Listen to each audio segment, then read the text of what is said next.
Welcome to the English with Kirsty podcast from www.englishwithkirsty.com.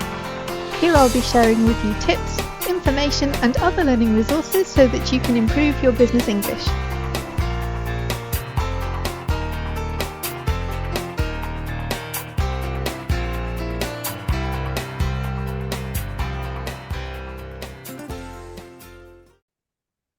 Hi, and welcome back to the English with Kirsty podcast. And this is our second part on the volunteering episode because I had a lot of people who were interested in being involved in this. There's a lot of different experiences to share. So we are doing it in 3 parts, and this is part 2.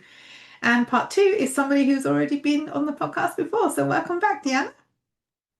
Hi, it's lovely to talk to you again. Yeah, it's good to see you again. I think a lot's happened since you came on the podcast last time. I think our biggest takeaway was it's got to be fun. Like learning another language has to be fun, and I think maybe there will be some element of that in the volunteering too. But let's see.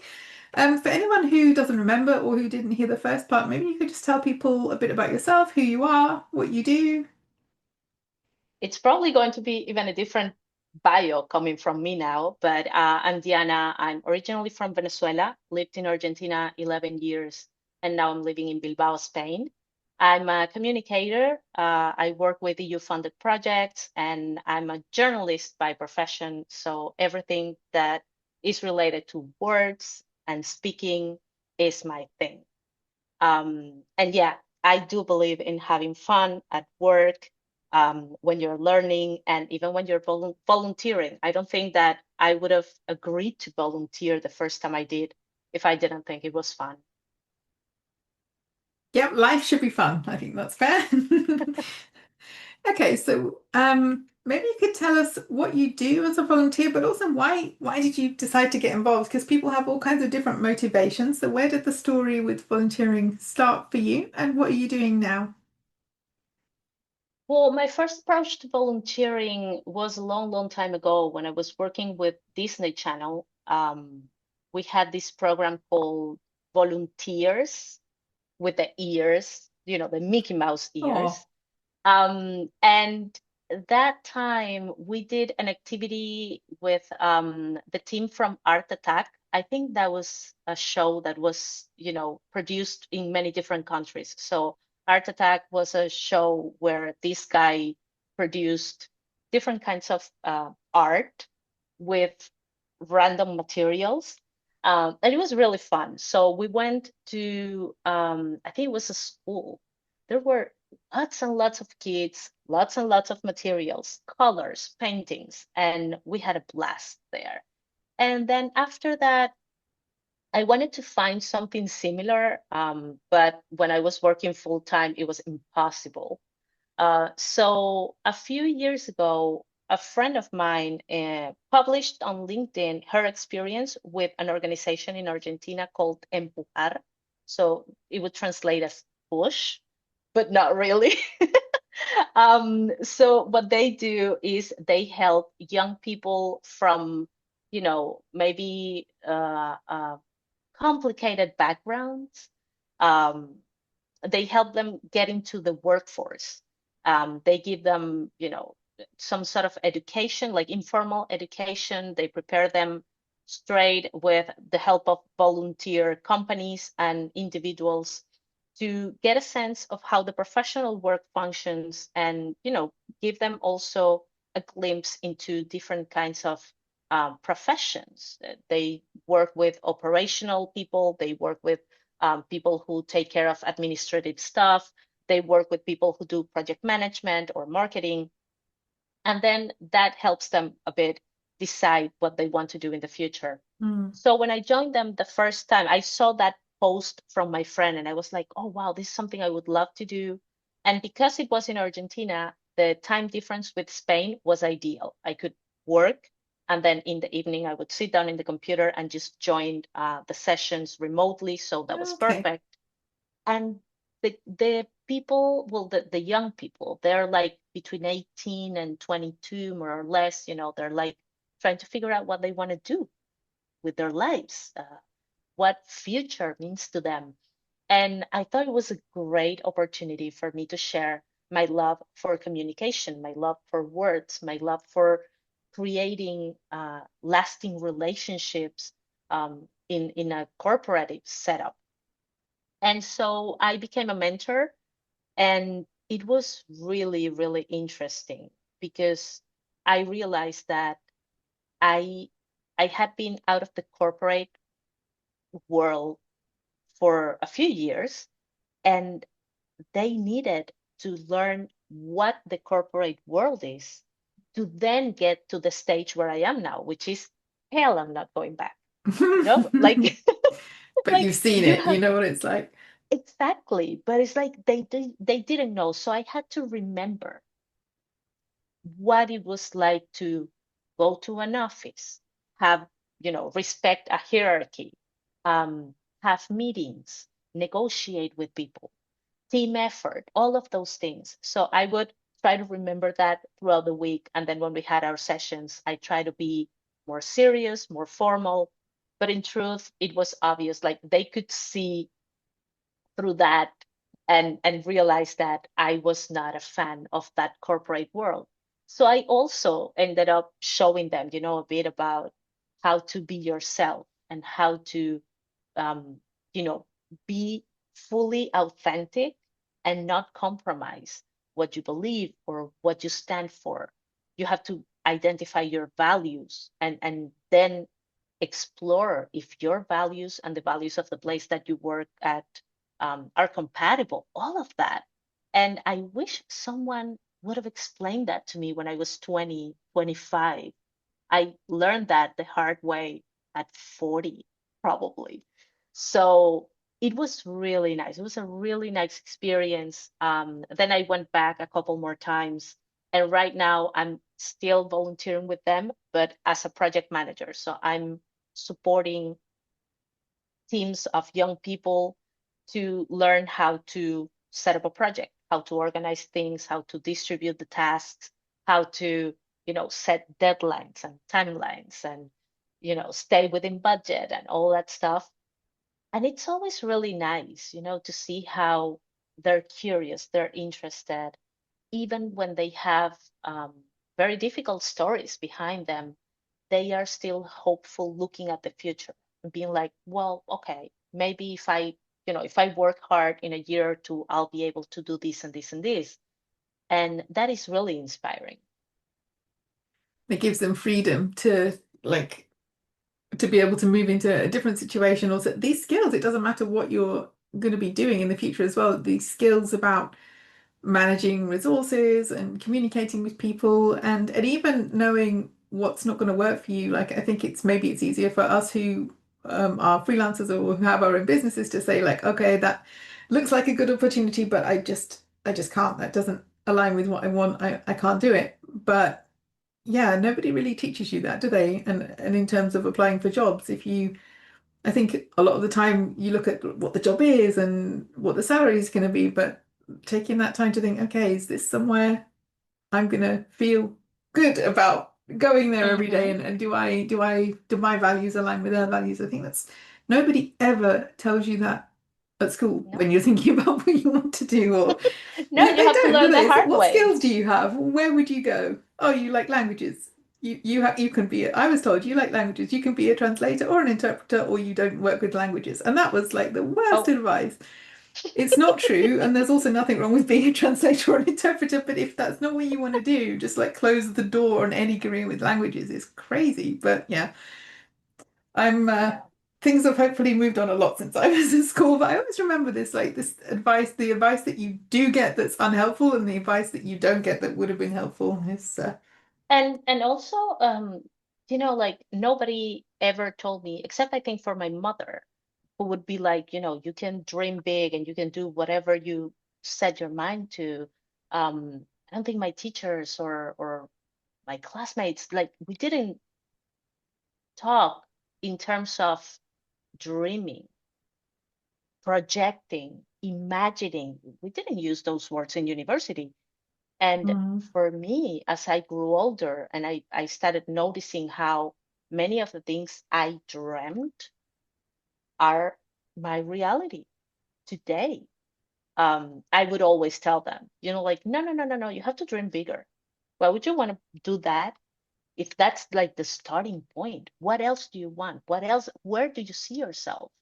And all of that, I remember telling them, I think it was in our first or second session, I always tell them how I started back in a country that's developing, and I managed to go to a new country and find a job, and I knew no one and I had no contacts, no friends.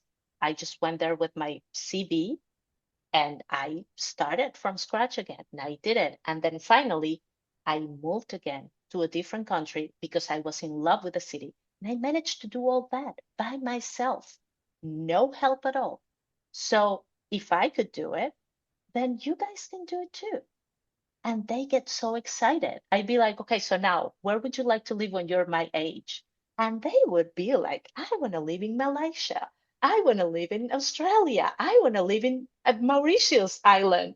And I'm like, I love it. Because 30 minutes ago, they were like, I'll just get a job and stay here and live with my mom and whatever. And if you open that tiny window for them of, let's dream together for a bit, they are like, oh, am I allowed to dream? And then they start doing it. And if you start dreaming, if I started dreaming at 30, and in 15 years, hey, I've made it really far. Imagine what dreaming at 20 can get you by the time you're 40. So for me, that was very important. I would tell them all the theory, all the structures, all the, corporate blah. And then I would take a few minutes to be like, okay, so what does your dream that we discussed last week look like today? What else did you add? What else do you want to put there? And that got them really excited. So getting them hopeful about the future, I think that was the best part of it. And it has to be like our dreams, not what your parents want for you or what your teacher said you should do or what someone it's what you want, because I think that's one of the biggest challenges we have. That, I mean, this is nothing to do with volunteering, we've gone down a different track. Yep. But like other people's idea of success, that there is no one definition of what is success, what is being happy, what is, well, we talked about this in one of the other meetings earlier this week, about even when you kind of break free of that, and a lot of the listeners have their own businesses, like sometimes we keep with these old ways of thinking about what success is, whereas it's really up for us to define what that is. Yep. It works like that. And it's interesting because the other volunteering activity that I've done is with a professional women's network that I think it has chapters across Europe and I think maybe in Latin America as well. And there I was mentoring professional, corporate, traditional women who have done long careers in big organizations and everything. And this mentoring program was about communication. And what started in paper, my idea was to talk to them about communication, multiculturality, and languages, because these are women who work, in big companies and have colleagues from many different countries. So I thought that was relevant. And first session, second session, we were talking about self-communication. You get to know yourself, you get to, again, realize what your values are, what is important to you, and how that is aligned or not, but it's usually not aligned with the way you present yourself out there. So you're saying something and it sounds correct and is what people expect from you, especially in corporate settings, but turns out that when you're by yourself, like in the bathroom or at home, you're like, that's not what I wanted to say. That's not really what I feel. That's not what really represents how I see things. And that disalignment really, really, really like it works against you in time. It gets you tired, it gets you frustrated, it gets you angry many times, because it's like, you're this professional, successful person, but in truth, you're a completely different person. and nobody knows. And so this was first and second session. We had, I think it was 6. Ideally, third and fourth session were going to be about culture. And the last 2 sessions were going to be about languages. We never made it there. We ended up working. It was a group of 5 women. We ended up working all the sessions, with this alignment, with noticing how you present yourself, with the speech, how you talk to yourself, how you talk to others, with self-regulation. And then the most important part, and that session was beautiful, with listening. Oh yeah, I listen. Yeah, I listen to everyone all the time.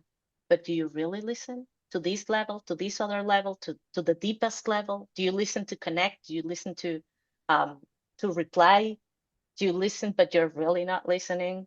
Mm-hmm. And they learned so much. I knew they had found value in it, but then a few weeks ago, I got the results of the closing survey, and their comments were so beautiful. And I knew that even though we didn't follow the program that I initially planned, we actually worked on something that was valuable. And for me, something that I have learned now is that volunteering, you're giving your time, but you have to be open to what the person or the group of people need from you. Yeah, they call you because they need someone who, I don't know, helps them with their English. Yeah, sure. But when you get there, there'll be people who need it for work. There'll be people who need it because they're going to travel. There'll be other people who need it because they're hired. I don't know, they got a job at a football team, and it's going to be a completely different experience. And you have to be able to adjust to that, because if you do what you set your mind to do in your volunteering activity, you're probably not going to help anyone. I mean, that was going to be my next question, but just before I move on to that, I think I just wanted to add, like you were saying about the ways in which we can over-regulate ourselves sometimes, and we add a whole new layer to that when we're working in an additional language sometimes. Like to really be who you are in your second, third, fourth, like that takes some doing, and that takes sometimes I think when we are feeling a bit fearful of really being who we are, we will just tone ourselves down. We will say less. We will not disagree as vehemently. We will be less than we are, and that gives people, if we do that, it gives people a really an untrue idea of who we are. It just like distorts who we are, because I think there's definitely a lot of potential to do that in your first language. But when we're talking about situations when we're working in another language, that happens as well. And it's good to be aware of when that's happening, because it's only when you're really aware of it that you can do something about it to change it. Yeah. I mean, it's interesting because I remember years ago I had a friend who worked with languages, and she explained to me this whole alter ego, the language alter ego idea, like you are a different person In in each each one, language. and sometimes You it's are. fun because you can And learn for new things about yourself, and then sometimes they're good. They're not all bad, yes. but sometimes it's No, not. I mean, it's fun because you get to know yourself all over again. And turns out that, of course, if you're not fully fluent in a language, you're going to be a shy person. That is unavoidable. You're going to be the quiet one, the one who like nods, because you're not fully confident. But it also has to do with, yeah, like with how much do you allow yourself to come out in whatever language. And it's gonna be different. Like my attitudes are very different. I'm now like with one of my friends, she knows I'm learning French, and she was watching Ratatouille the other day. My God, I pronounced it horribly, but yeah, Ratatouille. So so she told me, like, you are the food writer of the movie. He's always like, ugh, ugh. It's just, and I'm like, in Spanish, I am so nice. in Portuguese, I am like the most charming person ever. I'm so adorable. I love everyone. In English, I can be more, in your face. I'm a little bit more aggressive, but I had no idea that in French I would come out as that guy who's always like displeased. Nothing makes him happy. Oh, ugh, ugh, everything is like that. And I was laughing, but in truth, I don't use my French that much. Feel like not yet, not yet. I'm gonna get there. But it's But also when I something that do, changes. Like you don't have to stay that guy. You might be that guy now, but that's not like for the rest of your exactly. life you're going to be him. It can I be. mean, we change all the time in all the languages we speak. We're continuously changing. So we are allowed to have fun with that. We use masks all the time, everywhere. At least we can choose the mask consciously and have fun with it. Because, that's how life functions and that's how we humans function. We use masks, we wear masks. See, I correct myself as I'm thinking because it is like, no, no, no, no, you have to do it and you have to do it right. Okay, I'm going to do it right. We wear masks all the time. Let's just wear a mask that is fun. Let's enjoy it. Let's discover ourselves in that process. And that's one of the things I enjoy about mentoring, like you get to be with someone who is going through a specific process. But when you give them something, you as a mentor, you provide resources, books, podcasts, I don't know, talks or whatever. You can also give them ideas. You can also give them prompts to explore and to get to know themselves all over again. And when people take that resource and use it, and then they come back to you, that for me, the experience has been like, I didn't know this was possible. I didn't know I could do this. I had no idea how useful this was going to be in my life when we started. And now it's like, yeah, this changed, how I work. This changed how I communicate. So it is inspiring and it changes you too. Every time you spend, I don't know, an hour a week volunteering, that hour becomes a learning experience for yourself. I don't like children. I don't know how to manage children.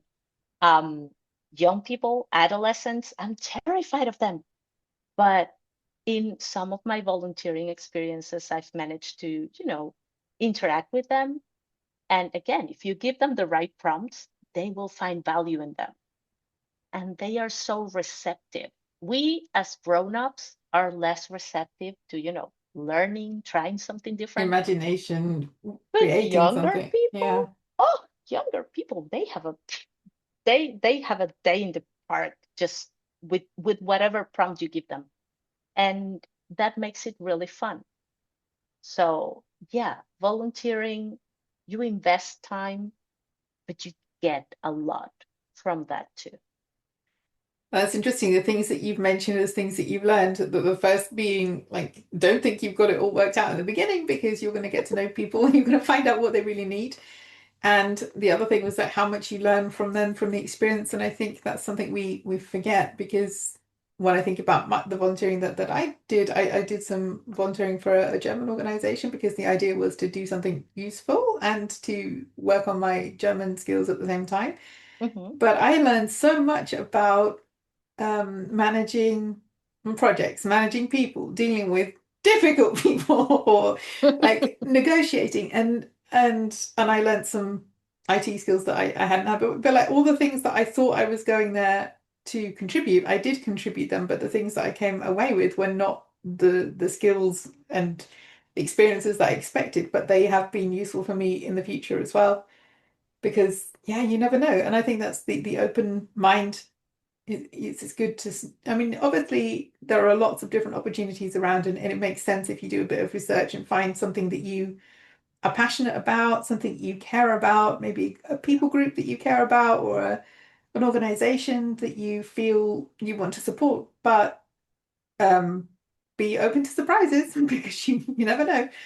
Yeah, totally. I mean, I didn't think, I never thought about teaching or anything like that, but working with these young people in Empujar, made me realize that you have to talk to them in a different way. You have Mm. to approach them, in a way that they feel is less, like less structured, less rigid, because they're young and they want to chill, they want to have fun, and you have to give them that, but you also have to teach them, like, guys, this is great, but remember that when you're at an office, you have to dress up, and you have to, be more polite, and you have to, like, so let's practice that too. Let's reflect on that too.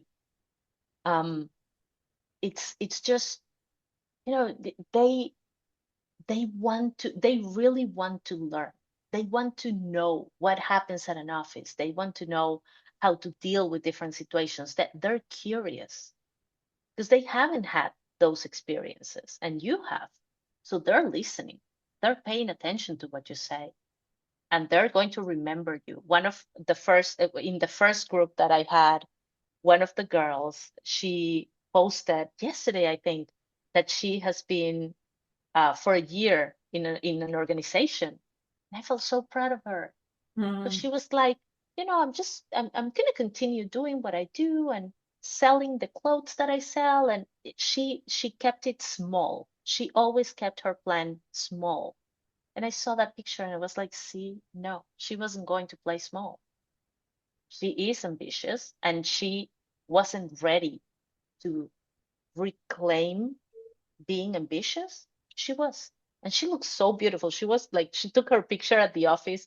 She was all dressed up, all like she looks completely different. And we were just talking about that 2 years ago.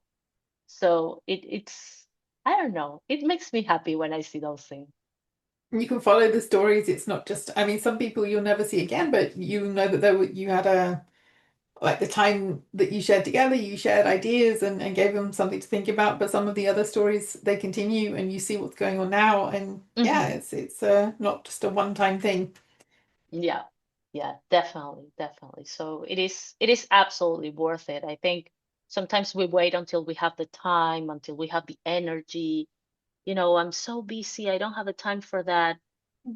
You can carve the time to do something, even if it's small, and you can start small. You can start local. You can start supporting, uh, an organization that a friend told you about, or something that's close to your house. um but doing it, because the first time it can feel a little scary, but then when you get into it, well, right now I'm volunteering. I think it's three different mentorship programs, and I love it. I enjoy it so much, and I get to do very different things in each. And on top of that, I of course have my job, and I'm learning languages, and I love reading, so now I'm reading a lot. But all of that, in the end, everything that you do, is linked to the other thing that you're doing as well. So you end up finding resources or ideas that you can give to the different mentoring programs, and you can share different stories, and they give you ideas, and then you come back home, and in your free time you also explore those. So it helps you grow too, as not only as a professional, but definitely as a person. And in some ways, that's what life's all about, isn't it? Like, Yep. because if you stop learning, stop growing, then yeah, what Then do you you have? probably die. You die. That's what happens I when think you're part of you done. inside does, even if if your body keeps. I think when you stop being curious, when you stop wanting to know about other people, other topics, and for us that are multilingual in other languages, because like I don't know, sometimes when you summarize or translate something for someone else, oh, I was reading this interesting article, but I can't show it to you because you don't speak that language. So now I have to tell you exactly what I read because I can't just say, hey, here's the article, read it. That makes you really think about what you've read and consumed and and see what your learnings are, because the same 5 people could read like the same article and come away with completely different takeaways depending on what they Yeah. need or what speaks to them. Yeah, totally, totally. Yesterday it was funny. I was in my French class, and someone said they wanted to read this book because she read it in Spanish, and she has it at home in English. She hasn't started it, but now she wants to read it in French because the author is originally from France. So she wants to read it in original language. And I thought of that. It was like, it's interesting how sometimes we think that because we've already been there, we know. It's like, whoa, would you read the same book in 3 different languages? Yes, I would. Okay, so if you would do it with a book, then why wouldn't you do it in life? Like, well, no, I mean, I know how the corporate world functions. Amazing. Do you know how it functions in, let's say, Thailand, and how the corporate world functions in the United States? So when you're mentoring people, for example, you end up finding all those different stories, and you learn from every story. Not only me as a mentor, but all the other women in this program. They were in different companies, working in different areas, different industries, but they had these situations with different offices in different countries. And the stories that would come up, some were very similar, and we were surprised. It's like, oh, wow, who would have thought that, working in Spain or in Latin America or in Asia would put you in very similar situations. And some other stories were like, are we talking about humans here? How can humans be so different across geographies? And you are learning all the time. You are discovering new things. And you get to, for me as a mentor, I get to experience all that and then come home to my comfortable home office and be like, A, thank God I'm not in the corporate world anymore. B, wow, now I'm curious. I want to learn more about, I don't know, working culture in Canada. I didn't know that they did this and this or that. And so I sit down and I go down the rabbit hole of Canadian corporate places. So if you're going to do volunteering, be prepared to have even less time, because then you're going to come away with questions and things you want to know about and learn Yes. about. And Yes, I yeah, mean, again, it helps you grow as a professional. It looks good in a CV. I mean, if you go on LinkedIn, you'll read all about that. It's like, oh, you have to, talk about your volunteering and the activities and the organizations. Yeah, sure, that helps a lot. But as a person, it just opens your eyes to things that you were never curious or you didn't know were interesting. And after that, you're like, oh man, I'm gonna dedicate. I sometimes tell myself, I'm gonna sit down 30 minutes in the computer, research this topic, and then I'm gonna stand up and do something else. And the timer sounds, and I'm like, okay, 30 I'm more not minutes. finished yet. Yeah. That's the problem with us curious people, we can't stop researching and reading and discovering new things. And if that's not a really good advert for volunteering, I don't know what is. So I think if anyone's been listening to this, where is the best place to find you on LinkedIn? Always, always. LinkedIn, Diana Silva Franco. I'm always there. I'm always trying to share something. I started a newsletter this year, and I'm just sharing random stuff that comes out. And it's been really fun, to just let out my thoughts and things that I'm curious about, the things that I'm constantly learning, for other people to also have a thought. So I'm always on LinkedIn. That's definitely the best place. Yeah. And yeah, I will add the link to our podcast page so that people can click through and find out more and subscribe to the newsletter. And yeah, thank you for coming on the podcast. Thank you. It's been good to catch up. It's always nice to catch up with people that have been on the podcast before, but that's such a different episode. Then it's really good to find out about 2 very different volunteering experiences. So thank you for sharing that and for hopefully making people curious as well. So yeah, great to see you again. thank you so much. And yeah, everyone just carve time to volunteer a bit. You'll have fun for sure. Yeah.